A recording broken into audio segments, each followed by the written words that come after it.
And we're back again. Got for the final video that I'm doing for the day. Final update video I'm doing for the day. While still doing a little bit more in my the Looney Tune Back in Action reaction, the pictures anyway.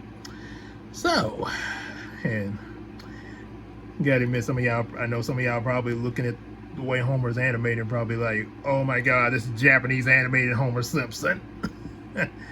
And pretty much, yeah. Yeah, the eyes pretty much give it away. Woo! So anyway, today in this update video, let's talk about what's gonna be going on with Yumeko. Yeah, I know recently, not too long ago, I put up the Justice League Yumeko style video, which gave me a lot of ideas, and some I got even before I put the video up, of the direction that I really want to take Yumeko in, which I think will be, which should be really probably the most effective out of my previous, out of what I've mentioned previously in other videos. So prepare yourself for another vlog on that. So what I got in mind is that Yumeko is actually going to kind of be, it's going to be more centered around Brownie, obviously, as well as his human partner, Hiko, which is based off of me. It's going to start off where you start off where Hiko's starting middle school and everything. You know, he comes and Hiko is doing like this vlog, captain log, you know, like what they do in Star Trek, like captain's log. So he's doing like one of those into this little tape recorder that he's brought with him, sort of and yeah, since they're in middle school, this will actually start in the year 1999, leading into the early 2000s. So that would explain why he's got a tape recorder and, you know, also sometime with a Walkman there. So yeah, to kind of match with the time.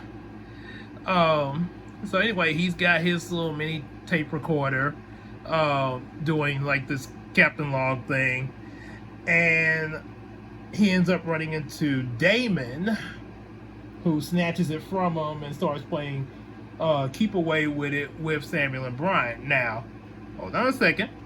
I know first thing you're probably thinking, like, wait a minute, aren't Samuel and Brian supposed, why would Samuel and Brian be doing something like this? Well, the thing is, they are, at first, they, see, this is before they become what you've seen of them in the Star Trek comics there. So, especially considering who they're based off of. So, with that said, so yeah, they're playing keep away with his tape recorder, and Naomi shows up, catches it, which is sort of similar to in the Yu-Gi-Oh manga when when Joey and Tristan were playing keep away with Yugi's Millennium Puzzle, and Taya caught it and told them to back off.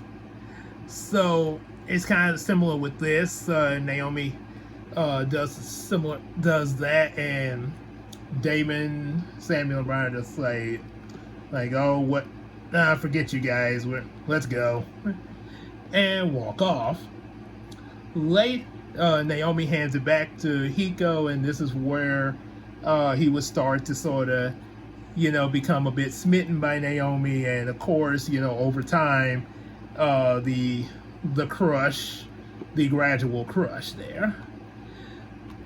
Yep. So with that, we then get information from Damon, Samuel, and Brian. They find out about this abandoned store, and some weird stuff has been going on in it, and so they get the ideal amongst themselves. Like, they approach Hiko a little bit later in the issue and dare him to come with them to this abandoned store in the middle of the night. Like, you know, if you want to be cool like us, say, well, let's why don't you come with us to this abandoned store? Sort of like sort of like a symbol of wanting to go to the elephant graveyard. So they go to the abandoned store, and this actually is an actual story I actually came up with once back in middle school, but it was for my Digimon role play with me and my buddy Quintus, where it was called Super Danger Mart, and there was all kind of stuff happening in this abandoned Walmart there that was in the digital world. So yeah, don't ask how Walmart got in the digital world, it just did. so with that said, let's see, Homer Simpson. Okay, make sure I save the right thing. Homer Simpson making it rain. Make it rain, make it rain, make it rain. Homer! Sit your ass down! This isn't a strip club! Don't! Oh boy. So with that said, so they go to the abandoned store. And hang on. Oh yeah, making it rain. Okay. So they go to the abandoned store, and of course, like I mentioned, all the strange stuff started happening. There's zombies and skeletons in there, cash registers coming alive and stuff.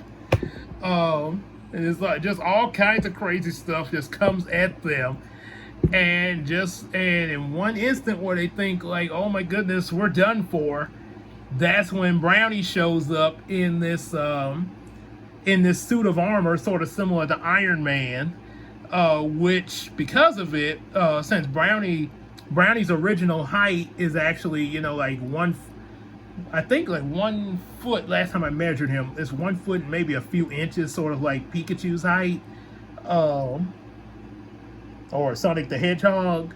But anyway, with the suit of armor, he's actually now sort of the height of, say, probably someone that's close to like between maybe 5'8" to 6 feet, something like that there. So yeah, he's and with these being, and since the kids, 11 years old, yeah, to them, Brownie's pretty tall to them in this suit of armor when he shows up to protect them from what's going on in this store. Oh yeah, let's do Daffy Duck now. Protect them for what's going on in the store.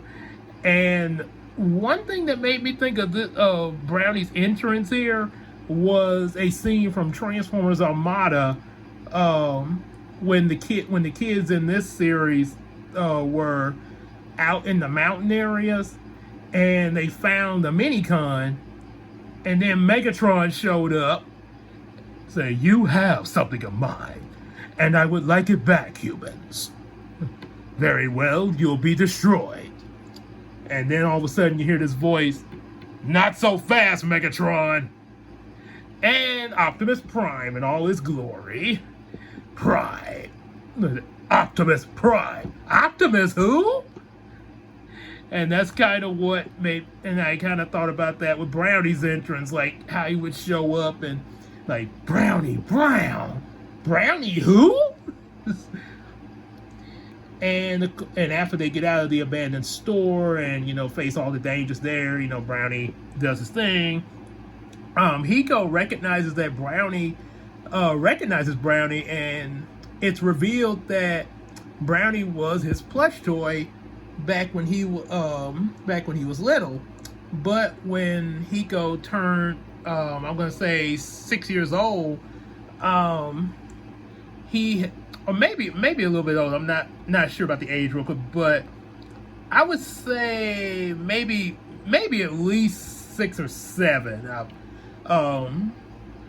6 or 7.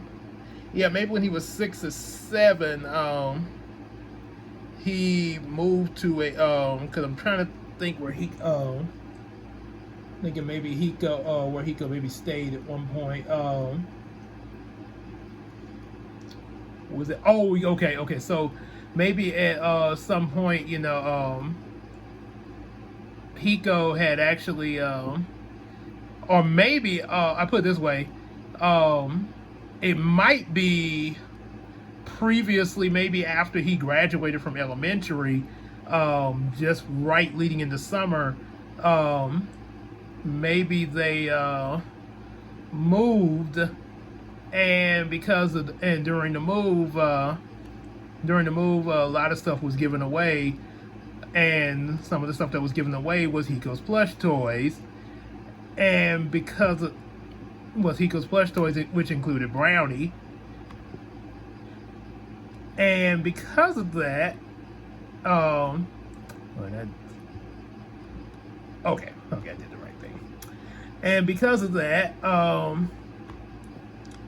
this is what Hiko's imagination triggered over time, and caused the plush toys to come alive in a whole nother parallel world another parallel universe of our world, which led to them coming into now our world, and that's why we see Brownie like we do. And he mentions that the other plush toys are actually stuck in a warp, because they all came here on a spaceship through a warp, and what happened, they were being pursued by his arch nemesis Ramon Lebon, which is pretty much imagine if Jafar was a rabbit, if he was a rabbit version of Jafar, that's not only a sorcerer but also a bit of a mob boss there. So and some of his henchmen. So yeah, so there's that going, and now because of that, that's what kind of starts, the different issues and stuff, dealing with some of Ramon's forces, and then later things escalate to other enemies, as well as meeting new friends and of course the other plush toys, so on and so on. Also with Taikari, unlike what I had at first, where Taikari was gonna be looking like CJ, I thought about that. May not have been such a good idea, because thought maybe we should have Taikari have a different appearance, and the first thing came to my mind was to base her off my cousin Tiffany there, which would actually make more sense. That's who you saw in the Justice League Yumeko style. That was the face of my cousin Tiffany as her character, as how Taikari is going to officially look, as well as my character Hiko dressed like Superman. So yeah, there's gonna be that. Then of course Samuel and Brian are gonna become friends with Hiko and Taikari, as well as Naomi. Gonna get Casey's characters, Julie and Tim, and also Naomi is one of Casey's characters. Probably Julius at some point. Samuel and Brian will obviously at some point, go eventually become their superhero persona, Star Striker and Target eventually, and then you'll have Sword Girl come in,